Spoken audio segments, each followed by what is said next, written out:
basının değerli emekçileri, hepiniz partimizin grup toplantısına hoş geldiniz, onur verdiniz.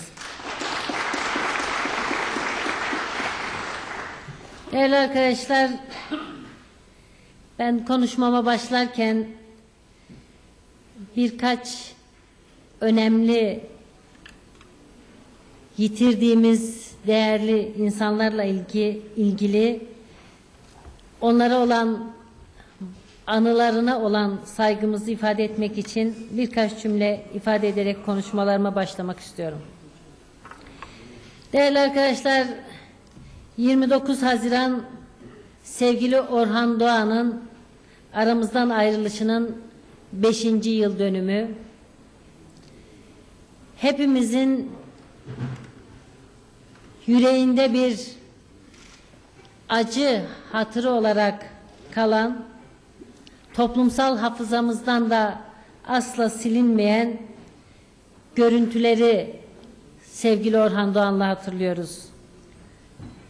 Milletvekillerinin 94'te parlamentodan yaka paça alınıp cezaevine götürüldüğü ve 10 yıl boyunca cezaevinde kaldıkları bu Türkiye siyasi tarihinin kötü sayfalarını bize hatırlatıyor sevgili Orhan Doğan. 10 yıl boyunca cezaevinde kaldı. Bütün bir yaşamı zor ve zahmetli oldu. Ancak onurundan, halkına ve mücadelesine bağlılıktan asla vazgeçmedi. Kendisini buradan saygıyla, minnetle anıyoruz. Ve mücadelemizi sevgili Orhan Doğan ve demokrasi mücadelesinde yaşamını yitiren tüm yoldaşlarımızın, arkadaşlarımızın anısına bağlılığın bir gereği olarak her geçen gün daha güçlü bir şekilde sürdürüyoruz. Değerli arkadaşlar, yine dün de Karadeniz'in asil çocuğu sanatçı Kazım Koyuncu'nun aramızdan ayrılışının 7. yıl dönümüydü. Kendisi de sözüyle, müziğiyle, duruşuyla halkların kardeşliğine, barışa inanmış, eşitliğe inanmış, saygın bir sanatçıydı. Kendisini buradan saygıyla anıyoruz. Boşluğu ve yokluğu hayatımızda her zaman kendisini hissettirecek diyoruz. Değerli arkadaşlar, 28 Haziran ise Türkiye siyasi tarihinin bir başka acı sayfasına denk geliyor. O da 1925'te Şeyh Said'in Diyarbakır'da Dağkapı Meydanı'nda idam edildiği gün. Şeyh Said ve arkadaşları İstiklal Mahkemesi'nde bugünün özel yetkili mahkemelerine benzer ideolojik bir yargılama sonucunda idama mahkum edildiler ve 28 Haziran 1925'te bu idam infaz edildi. Bu tarihi şu nedenle anımsamak istedik. Öncelikle yaşam hakkı ne kadar kutsaldır ve yaşam hakkı ihlali yaşandıktan sonra asla geri dönüşü olmayan bir süreci başlatır. Telafisi mümkün olmayan bir süreci başlatır. Bugün istiklal mahkemelerini herkes eleştiriyor ya da eleştiriyormuş gibi yapıyorlar. Kimsenin samimiyetini sorgulamıyoruz. Ancak Şeyh Said'i kimse geri getiremiyor. Şeyh Said'i ve arkadaşlarını sonsuzluğa uğurladık. Hem Kürt halkının hem de inançlı kesimlerin tarihinde saygın bir yeri olan Şeyh Said'i ve arkadaşlarını buradan saygıyla, minnetle anıyoruz. Yerleri cennet olsun diyoruz.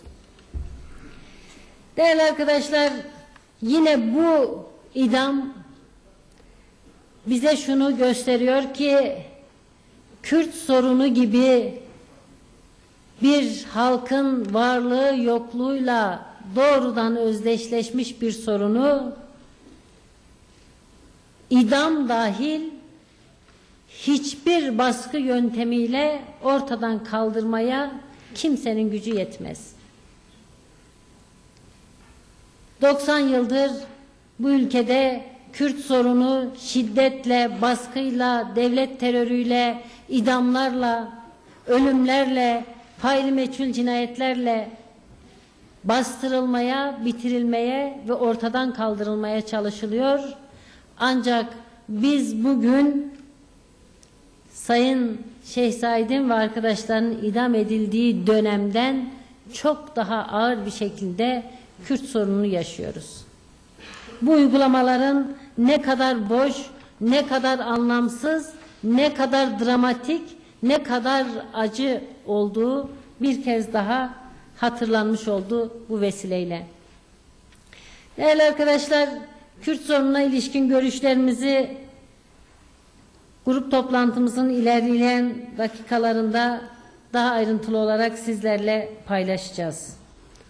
Yine Kürt sorununun doğrudan bir parçası olan KCK operasyonları ile ilgili görüşlerimizi sizlerle paylaşmak istiyorum. 3 yıldır kesintisiz olarak devam eden tutuklama, gözaltı, baskın, operasyon haberleri dün de devam etti. Dün sabah Türkiye güne başladığında yaklaşık 20 ilde Kamu Emekçileri Sendikası, KESK ve KESK'e bağlı sendikaların genel merkez dahil şubelerinin basıldığını öğrendik. Değerli arkadaşlar, KESK Genel Başkanı Lami Özgen ve 71 sendikacı gözaltına alındı dünkü operasyonlarda. Ankara'da, Diyarbakır'da, Siirt'te, Adana'da birçok ilde yapılan operasyonlarla 71 sendikacı gözaltına alındı. KESK Türkiye'nin kamu emekçilerinin sendikal haklarını kazanma konusunda en güçlü mücadeleyi veren, geçmişi, tarihi en eski olan konfederasyonudur. KESK olmasaydı kamu emekçilerinin bugün sendikal hakları ve sendikal mücadelesi bu düzeyde olmayabilirdi. Ve yine günümüzde de hükümetin baskıcı politikalarına karşı, emek gaspına karşı, neoliberal politikalarına karşı, sermaye yandaşı, yoksul düşmanı politikalarına karşı en aktif, en etkin mücadeleyi veren sendikadır. Ancak öyle bir ülkede yaşıyoruz ki bir sabah kalktığımızda KESK'in genel merkezi, bağlı sendikaların genel merkezleri, birçok ildeki şubeleri gayet rahatlıkla, keyfi bir şekilde basılabiliyor ve 71 sendikacı genel başkan dahil olmak üzere gözaltına alınabiliyor. Çok açık söylüyoruz, böyle bir tablo kendisine demokrasiyle yönetiliyorum denen hiçbir ülkede yaşanamaz. Bu sendikacılar bir yere kaçmıyorlar. Faaliyetlerini gizli yapmıyorlar. Açıkça herkesin gözü önünde bir hak mücadelesi, bir emek mücadelesi, bir demokrasi ve barış mücadelesi yürütüyorlar. Bunlar hakkında herhangi bir suçlama varsa gerekli takibatı gözaltına almadan da sendika merkezleri basılmadan da yürütülebilir. Ancak devlet ve AKP aklı, AKP zihniyeti bu operasyonları büyük bir ihtişamla, adeta bir gövde gösterisi yaparak sabahın köründe başlayıp saatlerce süren aramalarla bir olağanüstülük yaratıyor. Değerli arkadaşlar, ben şimdi size şurada dün akşamdan beri başlayan gözaltı sürecinde yöneltilen sorularla ilgili birkaç şeyi paylaşıp bu uygulamanın ne kadar faşizan bir uygulama olduğunu bir kez daha sizlerle paylaşmak istiyorum. Değerli arkadaşlar, sendikacılara soruyorlar. Abonesi olduğunuz, sürekli takip ettiğiniz herhangi bir yayın organı var mı? Böyle bir soruyla insanlar itham edilebilir mi? Bu ülkede basın kanunu var. Basın kanununa uygun olarak herkes yayıncılık faaliyetini yapar. Her bir yurttaş da istediği yayını alır, okur, dağıtır, paylaşır. Bunu suçmuş gibi insanlara sorabilir misiniz? Ama burada sorulardan biri bu. Hangi yayınlara abonesiniz? Hangilerini okuyorsunuz? Hangilerinin dağıtımına, bu yayınların dağıtımına, satışına dair bir katkınız var mı diye. Değerli arkadaşlar, açıkça bir faşizmle karşı karşıyayız. Yine başka bir soru. KCK Sözleşmesi'nde grevli toplu sözleşmeli sendika hakkını savunmak var. Sizler de grevli toplu sözleşmeli sendika hakkını KCK Sözleşmesi'nde yazdığı için mi savunuyorsunuz? Böyle bir soru sorulabilir mi? KCK Sözleşmesi dediğiniz şey, bu operasyonlara zoraki dayanak yapmaya çalıştığınız şey, en fazla sizin iddianamelerinizle geçmişi olan 3 yıllık 4 yıllık geçmişi olan bir şey. Bu ülkede grevli toplu sözleşmeli sendika hakkı için mücadele etmek, yılların emek mücadelesinin en onurlu direnişlerine sahne olmuş bir taleptir. Ve bunun neresi suçtur? Şimdi değerli arkadaşlar, bütün KCK operasyonlarında aslında yapılan faaliyet suç değil. Fakat bu faaliyet sanki KCK'nin talimatıyla yapılıyormuş gibi bir intiba yürütülerek oradan bir suçlama çıkartılmaya çalışılıyor. Yine iş güvencesi, esnek çalışmaya karşı olmak, güvenceli iş sahibi olmak gibi taleplerle yapılan eylemler sıralanmış. Bu eylemleri KCK'nin talimatıyla mı yaptınız deniliyor. Bu eylemlerin her biri bu sendikaların ilgili kurullarında konuşulmuş, tartışılmış, karar altına bağlanmış, kamuoyuna duyurulmuş, günlerce çalışması yapılmış ve sonrasında gerçekleştirilmiş eylemler. Aslında eylem yapmayın, grevli toplu sözleşmeli sendika hakkı istemeyin, politikalarımıza karşı çıkmayın, bizim verdiğimizle yetinin, sesinizi çıkartmayın, yoksa sizi KCK'li ilan ederiz. Bu operasyonların özet olarak mantığı budur. Buluyorlar. Bir internet sitesinde Murat Karayılan özel yetkili mahkemeleri eleştirmiş, ona dayanarak sendikacılara soruyorlar. Siz de özel yetkili mahkemeleri Murat Karayılan'ın talimatıyla mı eleştiriyorsunuz? Ya bu ülkede özel yetkili mahkemeleri eleştirmeyen mi var? İstiklal mahkemelerinin yaptığını bugün özel yetkili mahkemeler yapıyor. İşte sizin talimatınızla böyle saçma sapan operasyonlar yürütüyor. Ve dönüyorlar, bunu insanlara suçmuş gibi soruyorlar. Burada sorulan soruların neredeyse tamamı bununla ilgilidir. Van'daki gözaltıları protesto etmek için basın açıklaması yaptınız. KCK de açıklamıştı ki KCK operasyonlarına karşı çıkın. Siz onlar söylediği için mi siz Van'daki sendikacıların tutuklanmasını protesto ettiniz? Sordukları soruların tamamı, hele bir tanesi var ki süper saçma bir soru. Sayın Öcalan'ın bir yıldır tecritte olan Sayın Öcalan'ın hangi tarihte olduğu belli olmayan bir avukat görüşünden sonra avukatların kamuoyuna açıkladığı barış için meclis inisiyatif alsın, bu sorun çözülsün sözlerine atıfta bulunarak siz de barış talebini Öcalan'ın talimatıyla mı yapıyorsunuz? Barış isterken Öcalan'ın talimatına uyuyorsunuz. Özel yetkili mahkemelere karşı çıkarken Karayılan'ın talimatına uyuyorsunuz. Baskıları, gözaltıları protesto ederken, grevli toplu sözleşmeli sendika hakkı isterken KCK sözleşmesine uyuyorsunuz. O zaman siz suçlusunuz diyen bir devlet mantığı var.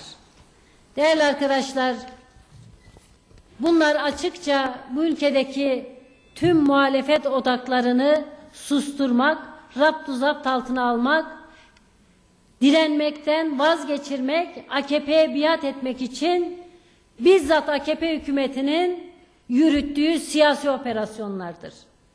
Yargıyla, hukukla, adaletle zerre kadar alakası yoktur. Şimdi biz buradan kendi adımıza soruyoruz. Sendikacılar adına değil. Eğer grevli toplu sözleşmeli sendika hakkı istemek, güvenceli iş istemek, kayıt dışı ekonomiye karşı çıkmak, esnek çalışmaya karşı çıkmak, KCK operasyonlarına karşı çıkmak, meclis barış konusunda inisiyatif alsın, bu sorunu çözelim demek, KCK'li ise o zaman KCK'li olalım. Bunların hangisine suç diyebilirsiniz? Bunun neyini yargılıyorsunuz? Böyle bir yargılama olabilir mi? Davaların tamamı böyledir. Değerli arkadaşlar, biz aslında şunu çok iyi biliyoruz ki aslında KESK bu ülkedeki en güçlü muhalefet odağı olduğu için, toplumsal muhalefetin en dinamik gücü olduğu için, emeğin hakkını temsil ettiği için, yoksulluğun ve işsizliğin hesabını sorduğu için, taşeronlaşmaya karşı olduğu için, Kürt sorununa, Alevi sorununa, kadınların sorununa, çocuk işçiliğinin sorunlarına, barışa duyarlı olduğu için susturulmak isteniyor.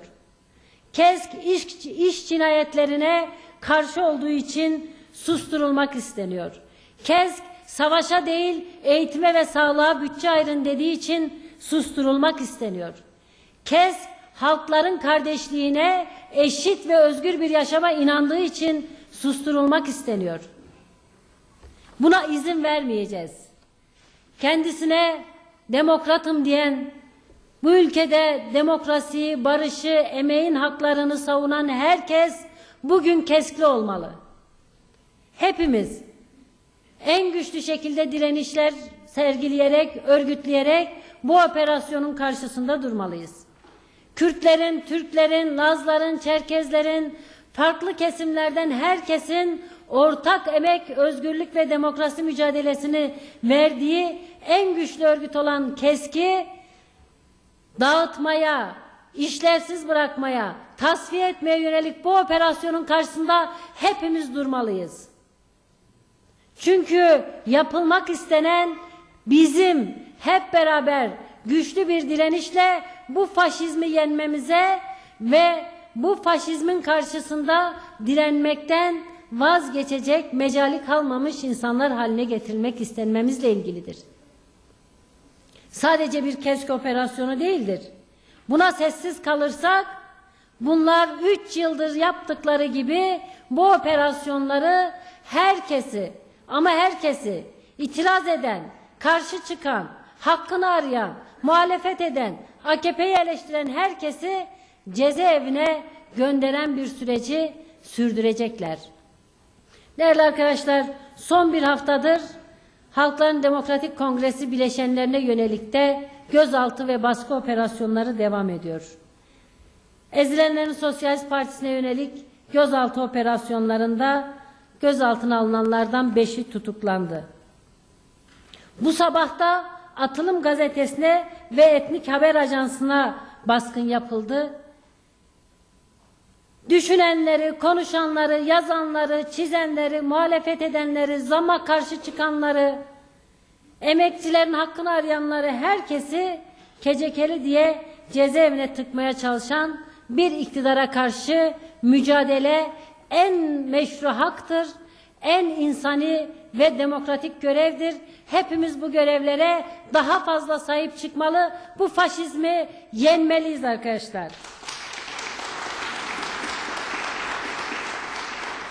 Değerli arkadaşlar, yine KESK operasyonunda gözaltına alınan arkadaşlarımızın tamamı Kürt sendikacılar. Bu da oldukça önemli ve üzerinde durulması gereken bir konu.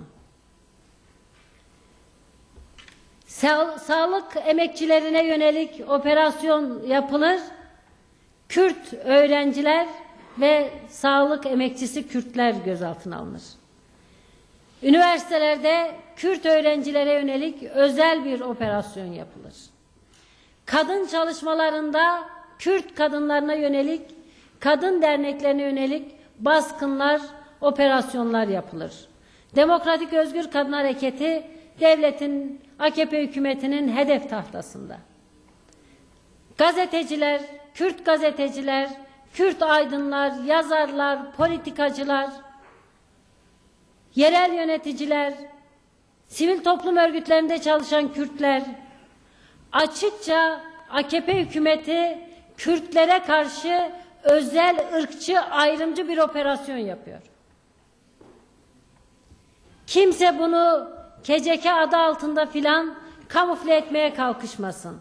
Bu ülkede AKP iktidarının emrinde olan özel yetkili mahkemeler aracılığıyla bir Kürt operasyonu yapılıyor. Etnik bir operasyondur, ırkçıdır, ayrımcıdır.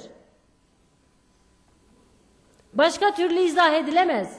Bugün cezaevlerindeki politik tutukluların neredeyse tamamının Kürt olması başka türlü izah edilemez. Bu bir Kürt düşmanlığıdır. Kürt halkına karşı tahammülsüzlüktür. Kürt sorununu şiddetle, baskıyla, terörle, devlet terörüyle, devlet şiddetiyle baskı altına alma zihniyetinin kendisidir. Değerli arkadaşlar, bu nedenle bizler Kürt sorununun çözümü konusunda Kürt halkının örgütlü mücadelesini hayatın her alanında çok daha güçlü bir şekilde örmeye kararlıyız. Kimse bu operasyonlardan Kürtler örgütlenmekten vazgeçecek. Korkacaklar. Örgüt kötü bir şeydir. Örgütlenirsek başımıza felaket gelir deyip vazgeçecekler. Örgütsüz kalıp bize yem olacaklar diye zannediyorlarsa yanılıyorlar. Örgütlenmek 21. yüzyılda en demokratik haktır. Herkes, her halk, her sosyal grup, her kültürel grup kendi örgütlülüğünü yaratma hakkına sahiptir.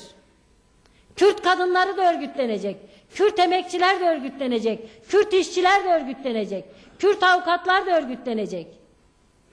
Örgütlenmeyi bir suçmuş gibi önümüze koymaya ve bizi örgütsüz bırakmaya çalışan bu zihniyete karşı verilecek en büyük cevap daha güçlü örgütlenmek olmalıdır. Evet, kamu emekçileri, sendikalar önemli mücadele alanlarıdır. Orada yan yana, omuz omuza bu faşizme karşı, bu işçi emekçi düşmanlarına karşı mücadele etmek hepimizin görevidir. Ama kendi kimliğimizle, kendi kimliğimizin gerektirdiği şekilde örgütlenmek, kendi çalışma gruplarımızı kurmak da en temel hakkımızdır.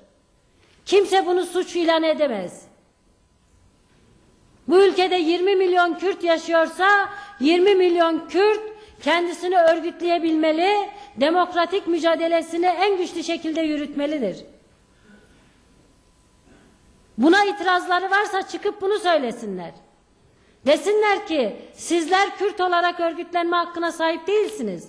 Ancak bize biat etmeye, emrimize girmeye, egemenliğimiz altında yaşamaya mahkumsunuz desinler. Sömürgeci bir zihniyetin temsilcisiyiz desinler. Biz de o zaman sömürgeciliğe karşı nasıl mücadele edilir onlara gösterelim.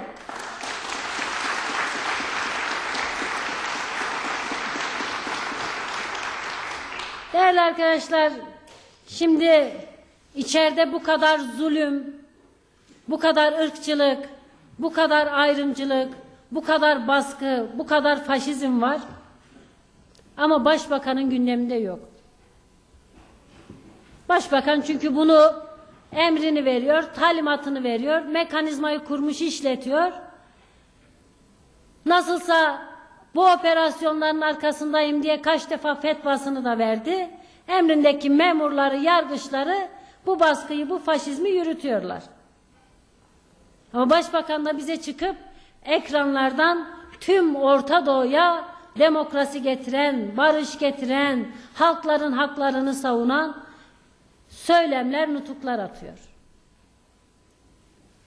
Evet arkadaşlar, kendi evindeki sorunu çözemeyenin başkasının sorununu çözme kapasitesi yoktur. Kendi ülkesindeki yangını söndüremeyenin başka ülkesinde itfaiyecilik görevi yoktur. Yapamaz da bunu. Ve inandırıcı da değil. Sen burada Kürtleri sendikal faaliyetlerinden dolayı tutuklayıp cezaevine koyacaksın. Suriye'deki Kürtlerin de hamisi benim. Onlara da bir şey olmaz, onları da ben koruyacağım diyeceksin. Buna kim inanır? Yani biz, bu Kürtler buna inanacak kadar saf ve akılsız mı? Evet arkadaşlar, ben Başbakanın Orta Doğu'yla, başka ülkelerle, Suriye'yle ilgilendiği kadar Sayın Başbakan bir zahmet Türkiye'yle de, içerideki sorunlarla da, Kürt sorunuyla da ilgilensin. Hamasetle uluslararası siyaset yapıyoruz deyip içerideki yangını görünmez kılamaz, içerideki sorunları, içerideki yaşadığımız sıkıntıları yokmuş gibi gösteremez.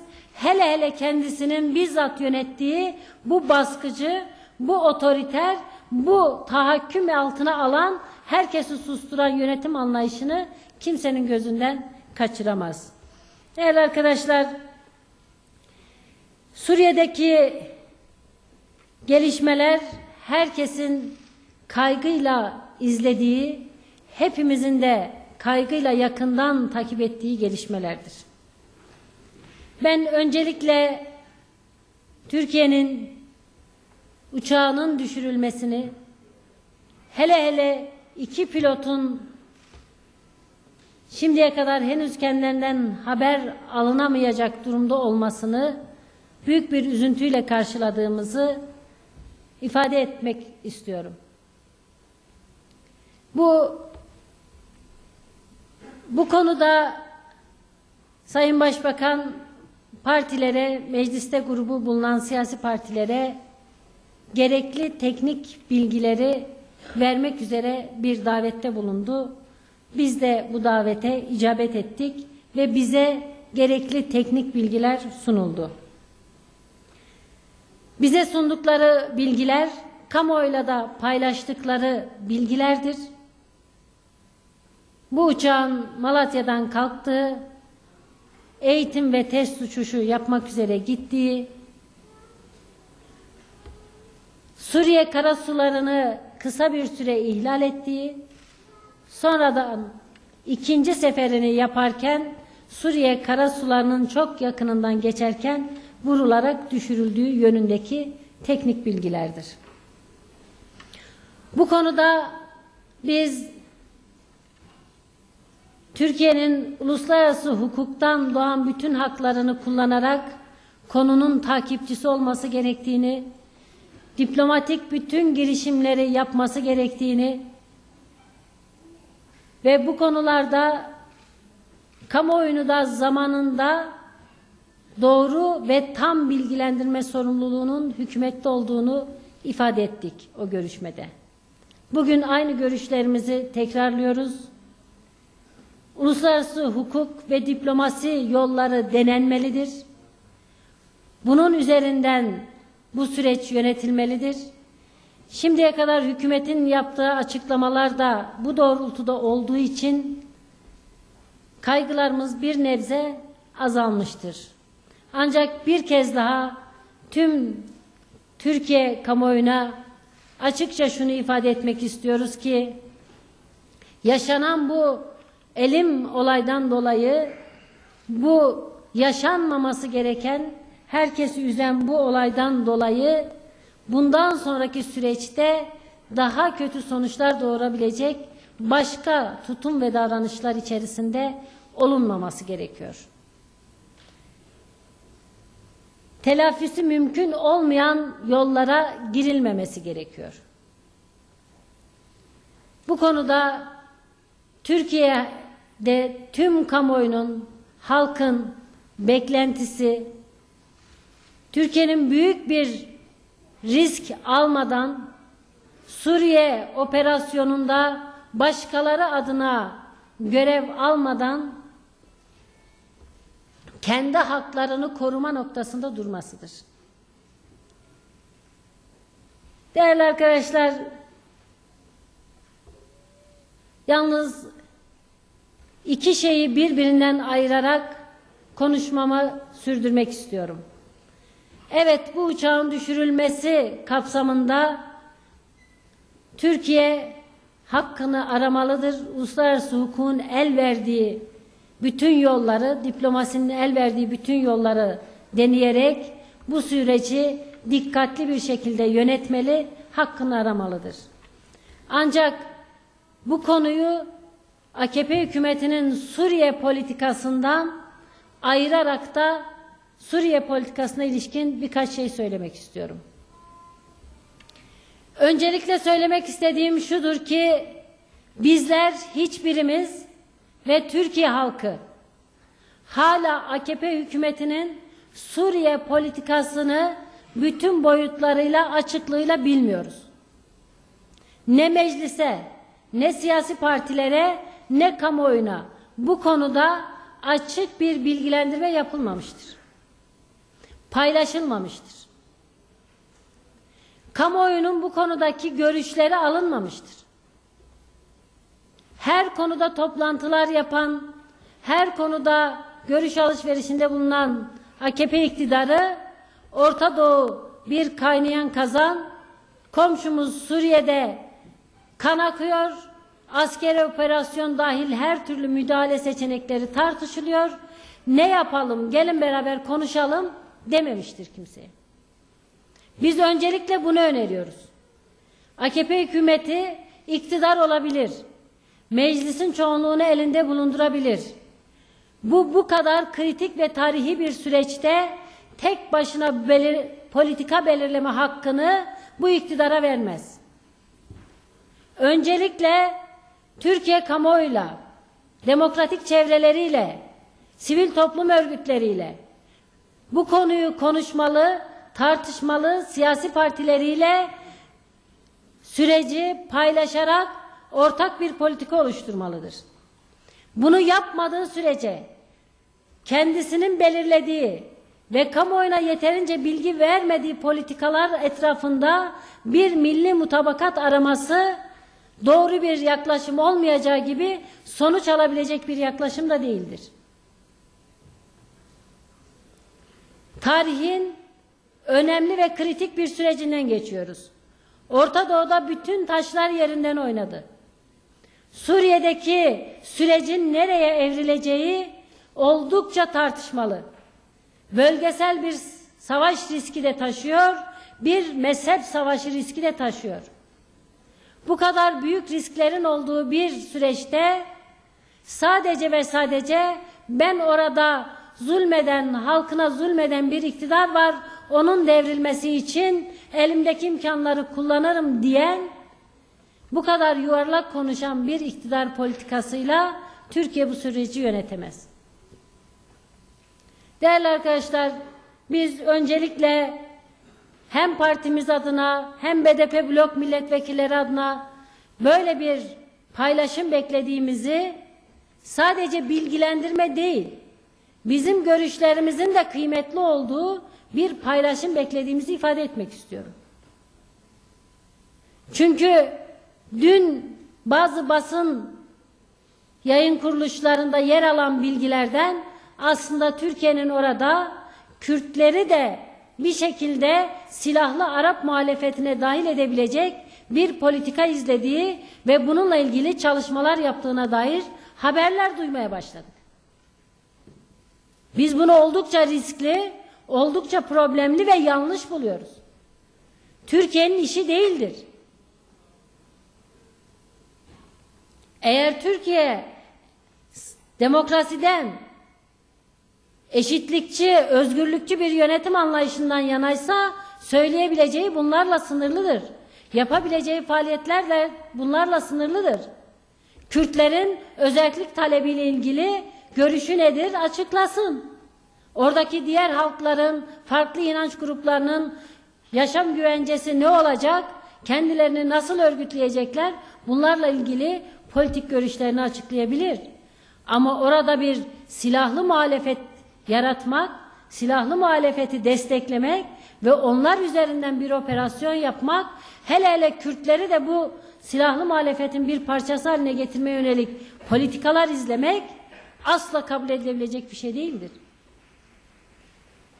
Bu nedenle biz Suriye politikası konusunda tüm Türkiye kamuoyunun dikkatli olması, diken üstünde olması, çok yakından takip etmesi, askeri bir müdahale seçeneğine karşı her zaman harekete geçecek şekilde kendisini hazır tutması lazım.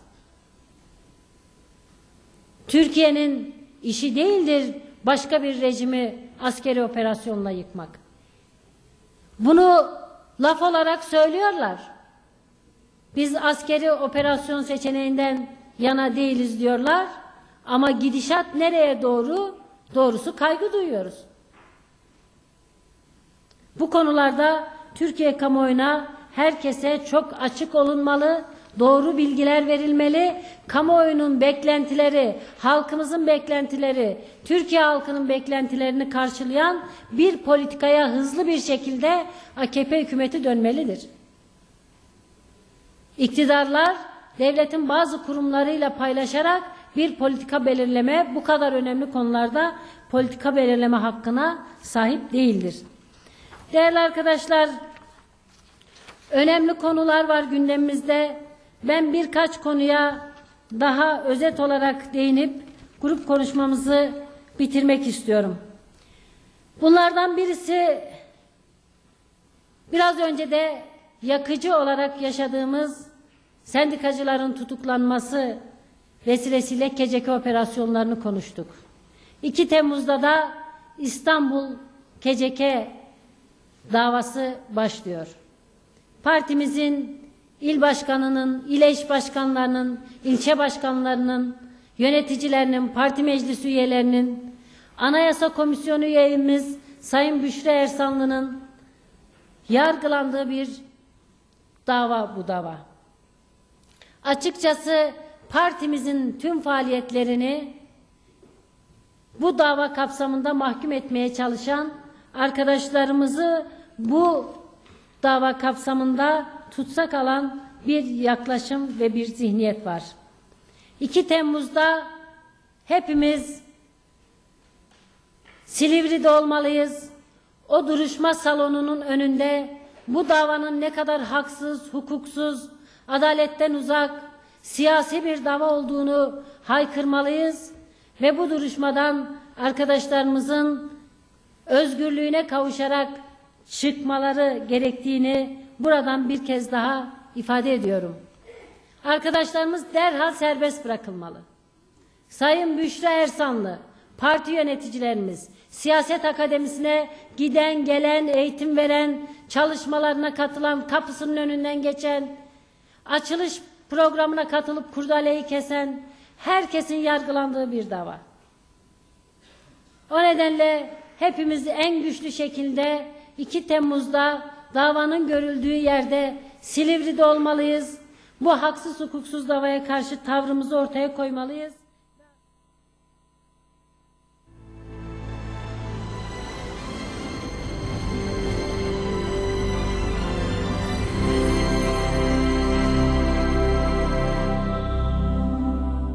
Saygılarımı sunuyorum. Hafta sonu oldukça yoğun geçti. Sadece